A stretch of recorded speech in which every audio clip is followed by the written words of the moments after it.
أهلا بكم مشاهدينا. أوضح مدير الخدمات العامة في وزارة التعليم السيد يوسف بهتا توفير الوزارة للأدوات الدراسية أو المدرسية للعام الدراسي الجديد، وقال إن وزارة التعليم تقدم الأدوات الدراسية للطلاب بأسعار مناسبة منذ عام 2006، وقد تم إيصال هذه الأدوات إلى الأقاليم والمديريات في الفترة من 6 وحتى 9 من أغسطس الماضي. وأشار إلى أن تقديم الأدوات المدرسية للطلاب يهدف لمكافحة قلاء الكراسات، وقد وزعت في جميع المدارس ومدارس قوات الدفاع والسجون والإصلاحيات. وذكر بأن توزيع الأدوات المدرسية والحفاظ عليها ليست مسؤولية الطلاب والمعلمين وحدهم، وعلى المواطنين إبلاغ الجهات المختصة إذا تلمسوا توظيفها في غير هدفها.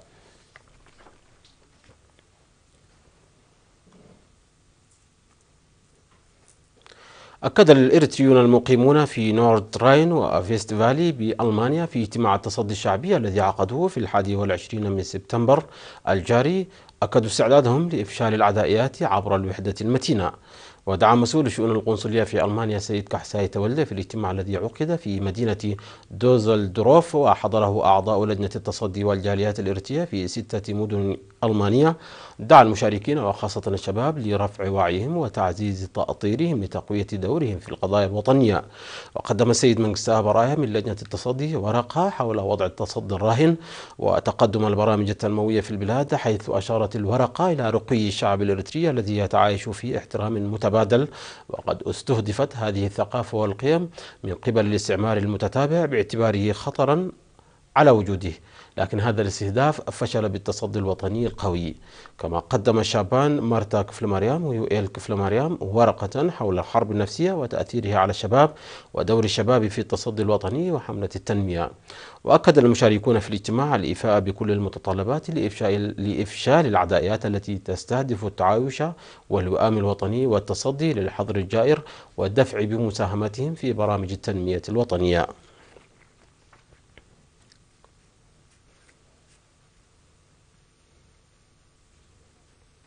دعا مسؤول مكتب وزارة العمل والرعاية الاجتماعية في إقليم شمال البحر الأحمر السيد كداني يوهانس لتعزيز دور المواطنين في تنشئة الأيتام عبر القيم السمحة للمجتمع.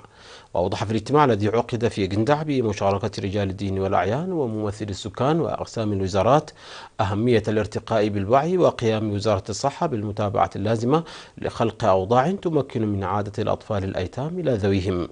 وأوصى مسؤول الرعاية الاجتماعية في مكتب وزارة العمل والرعاية الاجتماعية في إقليم شمال البحر الأحمر السيد رؤوسهم حزباي من جانبه لتعزيز دور الشركاء للتخفيف من الضغوطات النفسية التي من الممكن أن يتعرض لها الأطفال.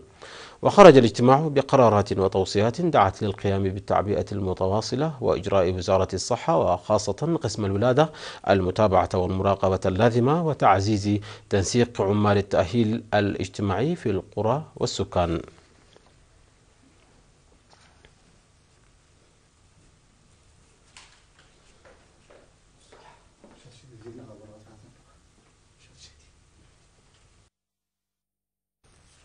أوضح سكان مديرية كرن أن أنشطة حماية التربة وحفظ المياه الجارية عبر النفير تحقق نتائج جيدة في الدفع بالإنتاجية.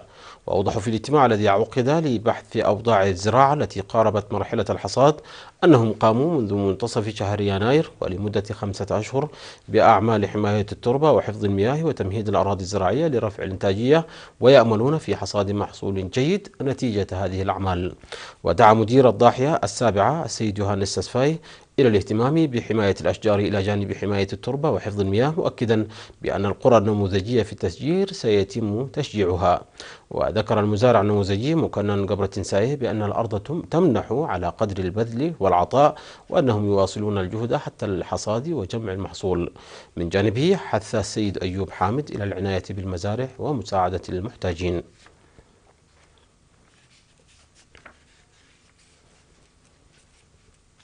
دعا الاجتماع الذي عقد بمناسبة بدء العام الدراسي الجديد في أقردات الآباء لتعزيز العلاقة مع المعلمين لمتابعة أوضاع أبنائهم التعليمية. وأوضح مسؤول التعليم في مديرية أقردات الأستاذ عبد الله عمر كرام بأن برنامجا قد وضع للحد من التأخير الذي يظهر مع بدء العام الدراسي، داعيا مدراء المدارس والمعلمين للتواجد في الزمن المحدد لإنجاح البرنامج. وأكد المشاركون في الاجتماع القيام بالاستعدادات اللازمة لإنجاح العملية التعليمية، داعين لتركيب الأبواب والنوافذ في الفصول الدراسية التي تحتاج لذلك.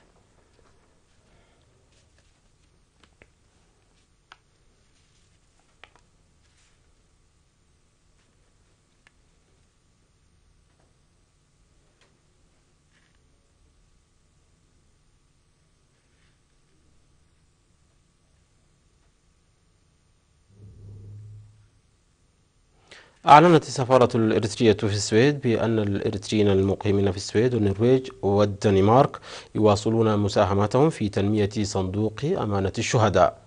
وأشارت إلى تبرع الإريتريون في السويد بمبلغ 106,954 كرونر، والنرويج ب 72,980 كرونر، والدنمارك ب 54,500 كرونر في التبرعات التي قدمت من شهر مارس حتى شهر أغسطس. كما قدمت الجمعية الإريتريين في يوتبوري السويدية مبلغ 51,840 كرونر لإعالة 9 أسر شهداء. وأكد المواطنون مواصلة التبرع لمساعدة أسر الشهداء.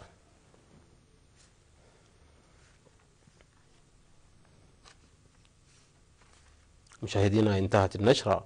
شكرا على حسن المتابعة. تحية لكم أينما كنتم. إلى اللقاء.